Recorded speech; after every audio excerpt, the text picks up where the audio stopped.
Hey everybody, welcome back to Lettermen Row. I am Austin Ward, that's Spencer Holbrook, and it's just another day without fall football, but you wouldn't know it the rest of this week by the Associated Press deciding to include Ohio State in its preseason rankings at number 2. Then they followed that up by naming Shaun Wade and Wyatt Davis first-team preseason All-Americans, despite the fact that none of the Buckeyes are going to be playing this fall. And Spencer, I don't want to put any words in your mouth, but I just find this whole thing to be incredibly weird and more like a knife in the heart than anything that's actually valuable in any historical context. So I do have a little bit of a counterpoint. I've heard a lot of people, complaining or saying that it's not right. I do believe it is kind of a knife in the heart. But I think at the end of the day, when you see schools like NC State and you see these other schools around the country have to shut their football programs down, this is not going away. It's not going to stop. The football programs are going to be shut down. It's going to be a half-hearted season. I think it's going to be eventually a season where a lot of these guys, even in these major conferences, are dropping out because they just don't see it's worth it anymore to go through, 2 weeks of shutdown and then have to come back and try and be ready and risk injury for the NFL. I think when it's all said and done, these conferences are not going to make it through an entire season. So when you look back at the 2020 football season and you say, okay, in the fall, what did we have? You had a preseason All-American team and you had a preseason poll. I do believe these will be historically – I think that in a historical sense they will matter because I think the more this goes on, the more these conferences realize they can't play. Now, right now, though, I will say it's terrible. Even thinking about it's not like we're fans, but even thinking about, these guys would have been All-Americans. That sucks that we don't get to watch them. But, in the long term, I do think there's some use for it. Yeah, I think my problem with it is that, there was already a coaches poll out. There were tons of preseason polls that had Ohio State, number 2. It was pretty well established that the Buckeyes were a college football playoff contender. They were the favorite in the Big Ten. We already knew that. So the timing of the AP poll and the AP preseason All-American thing is what gets me because we've already had watch lists. We already know that Shaun Wade is good. We already know that Wyatt Davis is good. We already know that Justin Fields was a Heisman favorite. The AP voters actually had the new information of these were the leagues at this point that were going to play and these were the leagues that were not going to play. If you're going to provide some historical context on August 23rd, well, let's see a top 25 that actually had just the teams that were going to play. That's the part that is so weird to me. I've been an AP voter in my career before.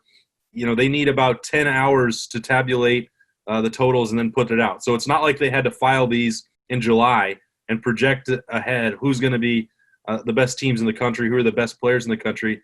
That's what I find so weird is that I know I'm falling for it because every year I say that the preseason polls don't matter, don't pay any attention to it. They're a debate, they're a talking point, and I am talking about it. So I took that, they set the trap, and I walked right into it.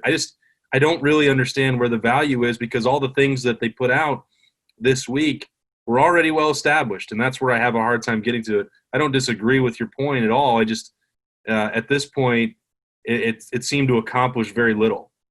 I think you're right. I think it does accomplish very little. And I think the biggest thing here, though, I think is Iowa is never going to complain that they released one because Iowa's number, I think, 24. Yeah. They might have a tight end as a second team preseason All-American. But for Ohio State, it's way different because you're number 2 team in the country. You need your revenge against Clemson. You're not getting any of that. So for the Michigans, maybe Minnesota's a little different because they had another, great team lined up that they haven't had in a long time. But the Michigans, the Iowas, even the Penn States, I don't think they'll have a gripe with this thing coming out because, a top 10 rating, they knew that's where they were going to be. And, it's all moot now. For Ohio State, it just kind of highlights again. It's just another highlight of how good this team could have been, how talented this team still is as it's assembled currently. And, it could have won a national title. And I think that's the coaches made that clear. 21 AP voters made it clear that they were the favorite to win the national title, according to them. So I think that is, that knife that just keeps getting twisted back and forth. And I don't think it's going away anytime soon. I really don't. So Shaun Wade is a preseason All-American. Should Ohio State take this seriously and give him a tree in Buckeye Grove? I believe so. If he leaves, before the spring season. Let's just say, they don't get a plan until February and he doesn't think it's worth it to play. I think he has been talented enough. He was voted a captain that the preseason All-American should say, okay, this is extraordinary circumstances. Maybe if it's a tree on its own, not among the rest of them, but just a separate tree that says, this guy was talented enough to be an All-American. He didn't get to play. He didn't have a chance to play. I think that is something that could be looked into. I really do. Maybe you thought that was a joking question, but I think it's actually something they should look into. No, and I think Ryan Day will look. I think Ryan Day will look into that. I wasn't joking about it. I mean, Wyatt Davis is already covered. Now, the real shame is that in the AP poll, for example, Trevor Lawrence was the first team quarterback. So Justin Fields is forever going to have this what if for the fall. Now, there is still a chance that all of this could go away. You talked about it early on that maybe the fall season is impractical, and these outbreaks that are happening in Alabama and around North Carolina and Texas Tech, I believe this week just had double-digit players that were forcing them into quarantine. All the stuff that is already happening now in August.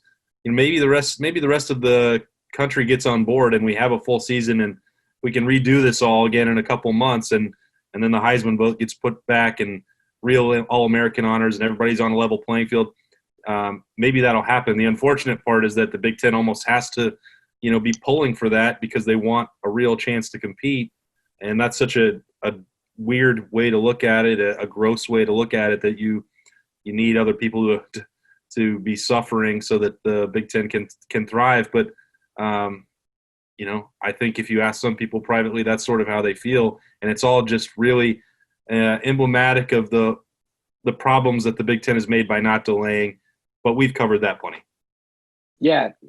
I think we've hashed that out quite a few times. I think, 3 straight weeks of just nonstop talk about why didn't they delay?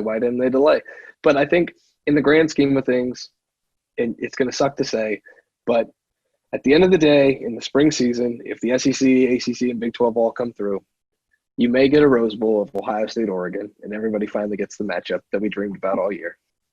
Hey, there's Spencer coming through with a silver lining for us on a show that otherwise has been very low on them today at Lettermen Row. He's Spencer Holbrook. I'm Austin Ward. This has been Lettermen Row, continuing to try and bring to you as much Ohio State football coverage as we can until the next time we actually get to see Ohio State football. For Spencer, I'm Austin. We'll see you next time.